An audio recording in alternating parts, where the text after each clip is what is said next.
Hello everyone. आज हमारे साथ हैं Yagnik Manas, assistant commandant CISF। Sir secured 106 marks in his UPSC CAPF paper 2 exam. तो आज हम सर से पेपर 2 के बारे में चर्चा करेंगे कि सर ने पेपर 2 की तैयारी कैसे की और कैसे पेपर 2 के जो डाउट्स हैं एस्पायरेंट्स के उनको हम कैसे टैकल कर सकते हैं। हेलो सर, कैसे हैं आप?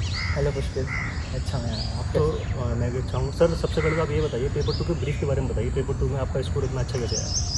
पेपर 2 का मोस्टली मेरा जो था वो आउट ऑफ प्रैक्टिस था। मतलब मैं हमेशा प्रैक्टिस में रहा था। मैं MA कर रहा था तब, तो एक तो मेरे को वास्ट नॉलेज थी चीज़ों की, क्योंकि आप अलग अलग सब्जेक्ट से डील करते रहते हो, अलग अलग टॉपिक से। उसके बाद अखबार पढ़ता रहता था नॉर्मली, तो एक बेसिक तैयार था मेरा। उसके ऊपर मेरे को बस बिल्डअप करना था कि पेपर के हिसाब से।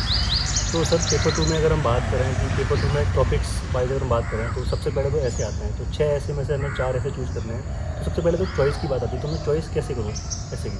सब आप उन 4 ऐसे को, मतलब आपको ये नहीं सोचना कि कौन से 4 ऐसे को लेना है, बल्कि आपको ये सोचना है आपको कौन से 2 ऐसे नहीं लेने हैं। जब ऐसे सोचना शुरू करोगे ना, तो आप बहुत अच्छे से कर पाओगे चूज़ इन चीज़ों या कहीं पे भी। तो जैसे अब बात ऐसे की अगर आती है तो ऐसे की प्रैक्टिस कैसे की जाए, क्योंकि सबसे ज़्यादा जो मार्क्स ऐसे की हैं 80 मार्क्स का ऐसे है आउट ऑफ 200 मार्क्स जो पेपर 2 है।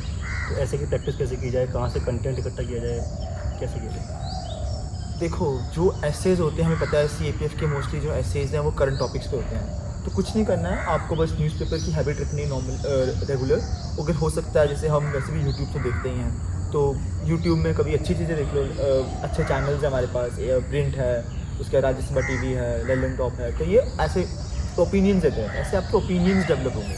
जब ये ओपिनियंस डेवलप होंगे तो आपको बस प्रैक्टिस करनी है, ऑन द पेपर आपको खुद बैठ के प्रैक्टिस करनी है, और वैसे आपको अपने आप ही ऐसे इसकी जो क्वालिटी आपकी अच्छी होती जाएगी टाइम के साथ। तो पेपर जो ऐसे है तो ऐसे में क्या आता है कि जैसे मैं न्यूज़पेपर पढ़ता हूँ, मैंने एक एस्पायरेंट के डाउट है कि मैं न्यूज़पेपर पढ़ता हूँ, तो क्या न्यूज़पेपर से रोज़ मैं कुछ ना कुछ नोट बनाऊँ या फिर पढ़ता ही रहूँ? कैसे वो कंटेंट मतलब एक जगह लाया जाए? ये सबका इंडिविजुअल होता है। फॉर मी, मेरे लिए ऐसे था कि मैंने कभी नोट्स नहीं बनाए न्यूज़पेपर्स के, मैं बस न्यूज़पेपर पढ़ता था। और ऐसा होता है न्यूज़पेपर पे कभी भी कोई एक चीज़ सिर्फ एक दिन नहीं आएगी। मोस्टली क्या होगा, वो टॉपिक कम से कम 2 हफ्ता, 3 हफ्ता, 4 हफ्ता रहेगा। तो जब ऐसे होता है, आप सेम टॉपिक के बारे में बहुत देर तक पढ़ते हो ना, अपने आप ही आपके दिमाग में नोट्स भी बन जाते हैं, ओपिनियन भी फॉर्म हो जाते हैं। तो ऐसे में एक ये भी डाउट रहा है कि ऐसे को मतलब मैं स्टार्ट कैसे करूँ? कोड से स्टार्ट करूँ, किसी की मतलब किसी डाटा से स्टार्ट करूँ? तो आप क्या चीज़ फॉलो करते हैं?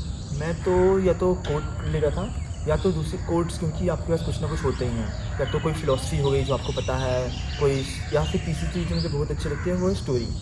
आप टॉपिक को किसी स्टोरी से कनेक्ट कर दो और हुक देके फिर वहाँ से स्टार्ट कर दो नेक्स्ट पैरा में। तो ऐसे की बात ये मतलब काफ़ी बड़ा एक चीज़ आती है, वो आर्गूमेंट से बोलते हैं। वो 20 नंबर के 2 आर्गूमेंट है सर, आपको पता है। तो वो उसको कैसे किया जाए आर्गूमेंट में? जैसे कि होता है कि मैं 3 पॉइंट लिखूँ फॉरेन अगेंस्ट में, 5 पॉइंट लिखूँ, कौन के साथ एग्जाम्पल लिखूँ, ऐसा कैसे कैसे करना है? आर्गूमेंट्स, जब आप किसी भी टॉपिक को देखो, ये एक नेचुरल ह्यूमन टेंडेंसी है कि आप कुछ भी चीज़, किसी भी चीज़ को देखते हो, किसी भी चीज़ के बारे में सोचते हो, तो नेचुरली आपके उसका अच्छा भी आएगा, बुरा भी आएगा। तो आर्गूमेंट्स बहुत ही नेचुरल चीज़ है, आपको ज़्यादा सोचने की ज़रूरत नहीं है। टॉपिक आया, 5 पॉइंट्स सोचो, उसके मतलब पहले पॉइंट फॉर्म में सोचो उसको, और फिर पॉइंट फॉर्म में 3-4 पॉइंट्स दोनों फॉर एंड अगेंस्ट, और उनको बस एलोबरेट करने की कोशिश करो। क्योंकि मोर देन कि आपने पॉइंट कितने दिए हैं, ये ज़्यादा इंपॉर्टेंट है आपने पॉइंट को जस्टिफाई कैसे किया है। तो आर्गूमेंट्स का जस्टिफिकेशन पे फोकस करो, हो जाएगा। तो आर्गूमेंट की तैयारी वैसे ही करनी है जैसे कि ऐसे की तैयारी की थी? हाँ देखो, सब चीज़ों का पेपर 2 का जो पूरा बेस है वो न्यूज़पेपर है, कि आप करंट के साथ कितना जुड़े हुए हो और कैसे दुनिया को देख सकते हो, उसे समझ सकते हो, और उसे प्रेजेंट कैसे कर सकते हो। प्रेजेंटेशन भी इंपॉर्टेंट है। तो इसमें एक डाउट ये भी आ रहा है कि जैसे कि जो पेपर 2 के कंटेंट की तैयारी किसी कोचिंग की बुकलेट से ज़्यादा की जाए या फिर क्या कहते हैं न्यूज़पेपर सफिशिएंट है इसके लिए? मतलब देखो, कोचिंग का जब भी आप मटेरियल लेते हो, वो आप क्यों लेते हो? वो आप एक तो लास्ट टाइम रिजॉर्ट है, दूसरा वो बहुत सारी चीज़ों को, बहुत बड़े सिलेबस को कंसोलिडेट करके देते हैं। ये कोचिंग के मटेरियल का एम है। CAPF का और खास कर पेपर 2 का जो मुझे लगता है, पेपर 2 में आपको इतना कंसोलिडेशन की ज़रूरत नहीं है। अगर आप रेगुलरली टच हो न्यूज़पेपर के और करंट अफेयर्स के, न्यूज़ के, तो और पेपर 1 अगर आपने अच्छे से किया हुआ है, तो आपको कोचिंग को रेफ़र करने की ज़रूरत नहीं। मटेरियल को आप ऑर्गेनिकली चीज़ें कर सकते हो। सर फिर अब रिपोर्ट को कैसे आपने तैयार किया?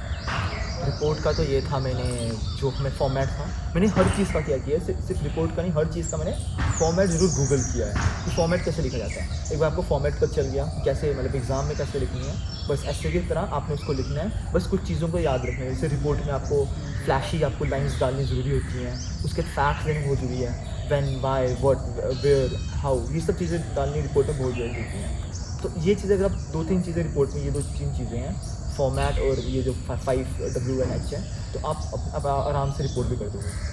सर पैसेज की जब बात आती है तो एक डाउट ये रहता है कि जो पैसेज के मैं आंसर कर रहा हूँ, तो आंसर क्या पैसेज में डायरेक्ट कॉपी कर लूँ उठा के, या फिर उसको एक दूसरा डाउट ये रहता है कि पॉइंट वाइज आंसर दूँ पैसेज की, या फिर पैरा वाइज आंसर दूँ। मैंने तो क्या किया, मैंने जो कॉम्प्रिहेंशन में लाइन्स थी वही अपने रिफ्रेश कर दिया मैंने उनको, तो हो गया। मतलब आप अपने हिसाब से उसे बोल दो कॉपी पेस्ट किया या नहीं किया, जैसे मैंने अपनी लैंग्वेज में किया या फिर मतलब सेम रिफ्रेश किया, मतलब अपनी लैंग्वेज में कर दिया। और तो उसको उसके आंसर पॉइंट वाइज लिखने चाहिए या फिर पैराग्राफ में, आपने कैसे किया? ऐसा होता है कि जब आप, क्योंकि ये पेपर 2 जो है ये लैंग्वेज का पेपर है, आपकी लिंग्विस्टिक स्किल्स का पेपर है, इसमें आप प्रेजेंटेशन बहुत इंपॉर्टेंट है, तो इसमें आप मोस्टली प्रेफर करो आप कॉम्प्रिहेंशन में दे दो, मतलब वैसे प्रॉपर पैरा वाइज दे दो, ताकि आपका दिखे कि आपका फ्लो कितना अच्छा है लैंग्वेज पे। सर इसके बाद आता है प्रेसी, जो कि काफ़ी बच्चों का स्किप भी हो जाता है और काफ़ी मतलब one of the hard part बोला जाता है पेपर 2 का, तो प्रेसी को टैकल कैसे किया? प्रेसी के लिए मैंने, प्रेसी का सिंपल, मुझे सबसे सिंपल और मोस्ट प्लीजिंग पार्ट लगा पूरे पेपर का, कुछ नहीं करना। क्वेश्चन पेपर में जितने भी आपके ये एडवर्ब्स हैं, एडजेक्टिव्स हैं, जितने इज़, आर, जितने ये सब है ना, उन सबको काट लो सबसे पहले, मेन वर्ड्स पकड़ लो, और उन मेन वर्ड्स को बस आपने जोड़ना है। वो जो आपको खाली बॉक्स दिए हुए हैं पेपर पे, उन खाली बॉक्स से बस मेन वर्ड्स को लिखना और उनको जोड़ने की कोशिश करनी है with the least amount of extra effort and extra nouns and verbs. तो पेपर 2 में जो एक काफ़ी स्कोरिंग पार्ट है वो ग्रामर है, 25 मार्क्स का है, तो उसके लिए मतलब सर क्या किया जाए? किसी बुक को रेफ़र किया जाए या फिर मतलब PYQ से उसको देखा जाए, कैसे किया जाए? ग्रामर का तो मेरा ये था कि अगर आप नॉर्मली प्रैक्टिस कर रहे हो तो आपका हो जाएगा दूसरी, लेकिन उसमें तब भी कुछ चीज़ें आ जाती हैं, जैसे इडियम्स हो गए या दूसरी चीज़ें हो गई। तो मेरे पास मेरे डैड की दी हुई बचपन की बुक थी डायमंड करके, तो मैंने बस उसको, मतलब उससे मैंने रेफ़र कर दिया था उसको, 2-3 बार पढ़ लिया था कि क्या क्या चीज़ें हैं जो ग्रामर से ज़्यादा रिलेटिव हो, जो ज़्यादा स्पेसिफिक हैं, तो उससे मेरा ग्रामर पोर्शन भी टैकल हो गया था। तो सर PYQ को क्या रोल है? PYQ कितने साल की करनी चाहिए पेपर 2 के स्पेशली? एटलीस्ट 5 ईयर से करो। अगर आप रोल पूछते हो तो देखो पेपर 2 ऐसा पार्ट है जो हम सबको पता है ना, लेकिन कैसे करना है, स्पेसिफिक क्या होगा क्या नहीं होगा, उन चीज़ों को हमें ज़रूर जानना पड़ता है। वो PYQ में बताते हैं क्या हमें, मतलब एक तरह से वो गाइड है हमारे लिए पेपर 2 की PYQ।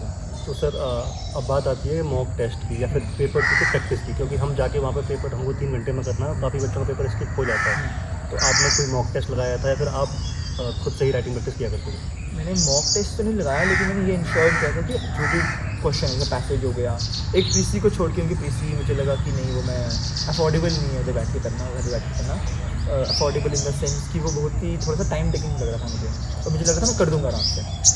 और ग्रामर भी बस मैंने पढ़ा था, बाकी चीज़ों को मैंने क्या किया कि मैंने बैठ कर एटलीस्ट 3 बार उनको लिखा है, सेपरेटली लिखा है, लेकिन लिखा है, इससे पेपर नहीं लगाया मैंने कोई। तो जैसे पेपर वाले दिन की बात आ जाए तो 3 घंटे होते हैं, जो कि काफ़ी कम टाइम होता है काफ़ी बच्चों के लिए, तो वो 3 घंटे के टाइम को कैसे मतलब कैसे पेपर टाइम पे कंप्लीट किया जाए उस दिन? एक तो आपको प्रैक्टिस इंपॉर्टेंट है, पहले से प्रैक्टिस होना चाहिए, आपको पता चले आपका क्या थ्रेशोल्ड है, ठीक है। दूसरी, अगर आपको लगता है कि आपको जो है, तो मैं क्या करता था, जो मेरा अभी भी है कि मैं जब पेपर करने बैठता हूँ घड़ी को, तो 5 मिनट आगे कर देता हूँ घड़ी को, जिससे एक प्रेशर बना जाता है, और वो 5 मिनट बहुत काम आते हैं आपको टाइम मैनेज करना है। तो सर जैसे पेपर जब हम कर रहे हैं अटेम्प्ट, तो उसमें एक ही होता है कि अंडरलाइनिंग कितनी इंपॉर्टेंट है? Underlining in the sense answer sheet. Answer sheet में मतलब कोई मैंने इंपॉर्टेंट फैक्ट लिखा तो उसको अंडरलाइन करना जरूरी है या फिर ठीक है? वो तो सिंपल है, अगर टाइम है तो कर दो, नहीं है तो मत करो। तो सर इसके अलावा सर कोई भी एक क्वेश्चन ये भी रहा है कि पेपर 1 और पेपर 2 के बीच में टाइम कैसे डिवाइड किया जाए तैयारी के दौरान, कि मुझे पेपर 1 को कितना टाइम देना है, 2 को कितना टाइम देना है? ये एकदम अगर आपसे लॉजिक से सोचोगे तो हो नहीं पाएगा, जो मेरे को लगता है, क्योंकि पेपर 2 का जो बेस है वो है नॉलेज, ठीक है, और नॉलेज आती है आपको पेपर 1 से। तो एक बार आपका पेपर 1 हो गया, पूरा हो गया, एक बार एटलीस्ट 1 या 2 बार हमने रिवीजन कर दिया, तो पेपर 2 फिर स्टार्ट करो। और जैसे हम होता है ना, हम कभी पढ़ते पढ़ते थक जाते हैं, कि पढ़ रहे हैं, बुक से पढ़ रहे हैं, थक जाते हैं, तो रिफ्रेश करने के लिए सिंपल लिख लो, आपका रिफ्रेश भी हो जाएगा, टाइम भी मतलब ऐसा लगेगा आपने अलग से कुछ टाइम डिवोट किया उसको, और पेपर 2 की तैयारी भी हो जाएगी। तो सर जो भी एस्पायरेंट्स इस क्लिप को देख रहे हैं, तो आप उनके लिए क्या मैसेज देना चाहेंगे, जो भी पेपर देने जाएंगे इन फ्यूचर CAPF का, तो उनके लिए कोई भी मैसेज आपकी तरफ से? मैं तो ये कहूँगा, द होल जर्नी जो थी तैयारी की, वो अब मैं रिट्रोस्पेक्ट में देखता हूँ तो बहुत ही ब्यूटीफुल थी। तो इसको चेरिश करो जो भी आप टाइम पे, स्ट्रगल है मुझे पता, बहुत फ्रस्ट्रेशन है, लेकिन इसको चेरिश करो जो भी टाइम मिल रहा है, फैमिली के साथ मिल रहा है, फ्रेंड्स के साथ मिल रहा है, उसे चेरिश करो, क्योंकि इधर आप आओगे ना तो वो सब फ्रीडम जो होती है आपको रिस्पॉन्सिबिलिटीज आ जाती हैं। चेरिश करो, इन्जॉय करो लाइफ को, बहुत इंपॉर्टेंट है इन्जॉय करना लाइफ को, और बस पढ़ते रहो, बिकॉज वो है ना एक गीता का श्लोक भी है कि कर्म करते रहो, फल की आशा मत करो। तो हर लाइफ में हर चीज़ की तरह इस एग्ज़ाम को इस तरह देखो, सब हो जाएगा, कर दोगे। Thank you sir, thank you so much, thank you.